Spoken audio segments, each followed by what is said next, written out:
अथ चतुर्थोऽध्यायः। श्री भगवान बोले, मैंने इस अविनाशी योग को सूर्य से कहा था। सूर्य ने अपने पुत्र वैवस्वत मनु से कहा और मनु ने अपने पुत्र राजा इक्ष्वाकु से कहा। हे परंतप अर्जुन, इस प्रकार परंपरा से प्राप्त इस योग को राजर्षियों ने जाना, किंतु उसके बाद वह योग बहुत काल से इस पृथ्वी लोक में लुप्त प्राय हो गया। तू मेरा भक्त और प्रिय सखा है, इसलिए वही यह पुरातन योग आज मैंने तुझको कहा है, क्योंकि यह बड़ा ही उत्तम रहस्य है, अर्थात गुप्त रखने योग्य विषय है। अर्जुन बोले, आपका जन्म तो अर्वाचीन अभी हाल का है और सूर्य का जन्म बहुत पुराना है, अर्थात कल्प के आदि हो चुका है था।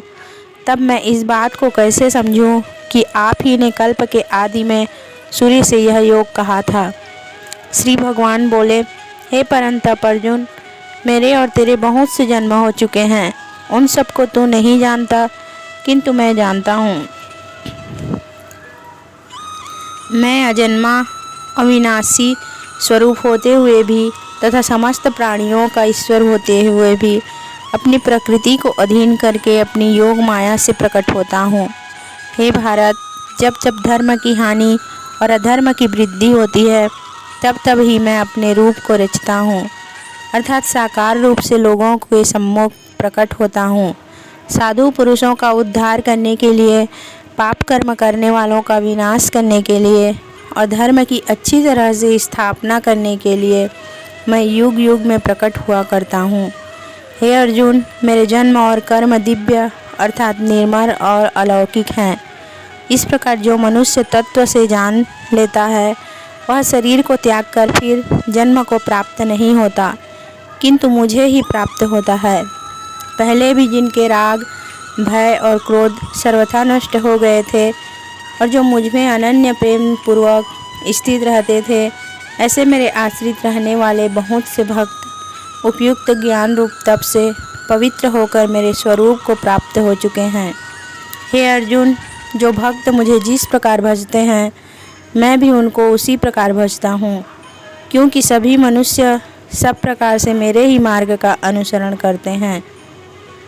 इस मनुष्य लोक में कर्मों के फल को चाहने वाले लोग देवताओं का पूजन किया करते हैं, क्योंकि उनको कर्मों से उत्पन्न होने वाली सिद्धि शीघ्र मिल जाती है। ब्राह्मण, क्षत्रिय, वैश्य और शूद्र, इन चार वर्णों का समूह गुण और कर्मों के विभाग पूर्वक मेरे द्वारा रचा गया है। इस प्रकार उस सृष्टि रचना आदि कर्म का कर्ता होने पर भी मुझ अविनाशी परमेश्वर को तू वास्तव में अकर्ता ही जान। कर्मों के फल में मेरी स्पृहा नहीं है, इसलिए मुझे कर्म लिप्त नहीं करते। इस प्रकार जो मुझे तत्व से जान लेता है, वह भी कर्मों से नहीं बनता। पूर्व काल में मुमुक्षुओं ने भी इस प्रकार जानकर ही कर्म किए हैं, इसलिए तू भी पूर्वजों द्वारा सदा से किए जाने वाला कर्म को ही कर। कर्म क्या है और अकर्म क्या है, इस प्रकार इसका निर्णय करने में बुद्धिमान पुरुष भी मोहित हो जाते हैं। इसलिए वह कर्म तत्व मैं तुझे भली भांति समझा कर कहूँगा, जिसे जानकर तू अशुभ से अर्थात कर्म बंधन से मुक्त हो जाएगा। कर्म का स्वरूप भी जानना चाहिए और अकर्म का स्वरूप भी जानना चाहिए तथा विकर्म का स्वरूप भी जानना चाहिए, क्योंकि कर्म की गति गहन है। जो मनुष्य कर्म में अकर्म देखता है और जो अकर्म में कर्म देखता है, वह मनुष्यों में बुद्धिमान है और वह योगी समस्त कर्मों को करने वाला है। जिसके संपूर्ण शास्त्र सम्मत कर्म बिना कामना और संकल्प के होते हैं तथा जिसके समस्त कर्म ज्ञान रूप अग्नि के द्वारा भस्म हो गए हैं, उस महापुरुष को ज्ञानी जन भी पंडित कहते हैं। जो पुरुष समस्त कर्मों में और उसके फल में आसक्ति का सर्वथा त्याग करके संसार के आश्रय से रहित हो गया है और परमात्मा में नित्य तृप्त है, वह कर्मों में भली भांति बरतता हुआ भी वास्तव में कुछ भी नहीं करता। जिसका अंतःकरण और इंद्रियों के सहित शरीर जीता हुआ है और जिसने समस्त भोगों की सामग्री का परित्याग कर दिया है, ऐसा आशा रहित पुरुष केवल शरीर संबंधी कर्म करता हुआ भी पापों को नहीं प्राप्त होता।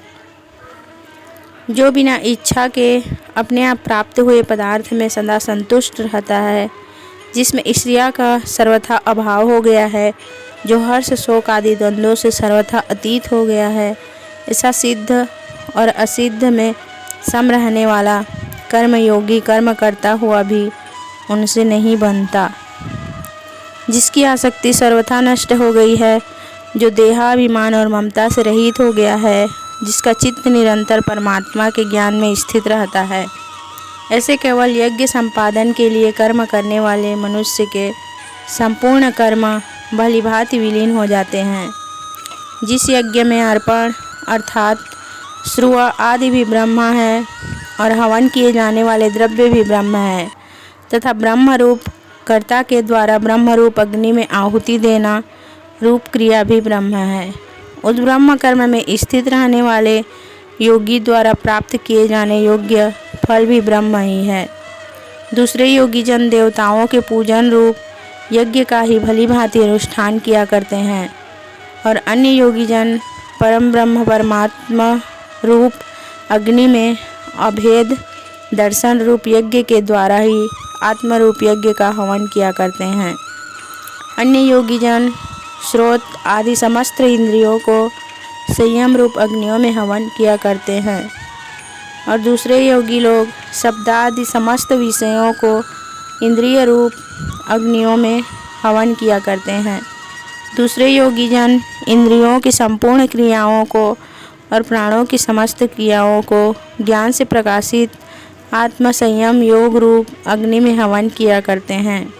कई पुरुष द्रव्य संबंधी यज्ञ करने वाले हैं, कितने ही तपस्या रूप यज्ञ करने वाले हैं तथा दूसरे कितने ही योग रूप यज्ञ करने वाले हैं और कितने ही अहिंसा आदि तीक्ष्ण व्रतों से युक्त यत्नशील पुरुष स्वाध्याय रूप ज्ञान यज्ञ करने वाले हैं।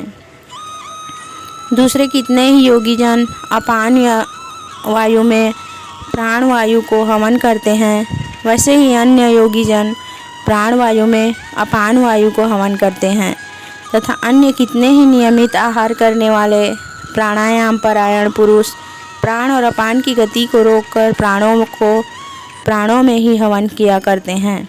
ये सभी साधक यज्ञों द्वारा पापों का नाश कर देने वाले और यज्ञों को जानने वाले हैं।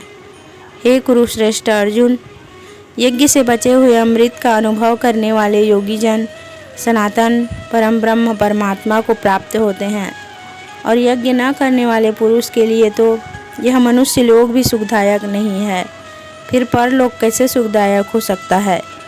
इसी प्रकार और भी बहुत तरह के यज्ञ वेद की वाणी में विस्तार से कहे गए हैं। उन सबको तू मन इंद्रिय और शरीर की क्रिया द्वारा संपन्न होने वाले जान।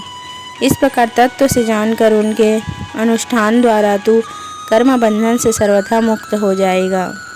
हे परंतप अर्जुन, द्रव्यमय यज्ञ की अपेक्षा ज्ञान यज्ञ अत्यंत श्रेष्ठ है तथा यावन मात्र संपूर्ण कर्म ज्ञान में समाप्त हो जाते हैं। उस ज्ञान को तू तत्वदर्शी ज्ञानियों के पास जाकर समझ। उनको भली भांति दंडवत प्रणाम करने से, उनकी सेवा करने से और कपट छोड़कर सरलतापूर्वक प्रश्न करने से वे परम तत्व को भली भांति जानने वाले ज्ञानी महात्मा तुझे उस तत्व ज्ञान का उपदेश करेंगे, जिसको जानकर फिर तू इस प्रकार मोह को नहीं प्राप्त होगा। तथा हे अर्जुन, जिस ज्ञान के द्वारा तू संपूर्ण भूतों को निस्सेह भाव से पहले अपने मन में और पीछे मुझ सच्चिदानंद घन परमात्मा में देखोगा, यदि तू अन्य सब पापियों से भी अधिक पाप करने वाला है तो भी तू ज्ञान रूप नौका द्वारा निसंदेह संपूर्ण पाप समुद्र से भली भांति तर जाएगा।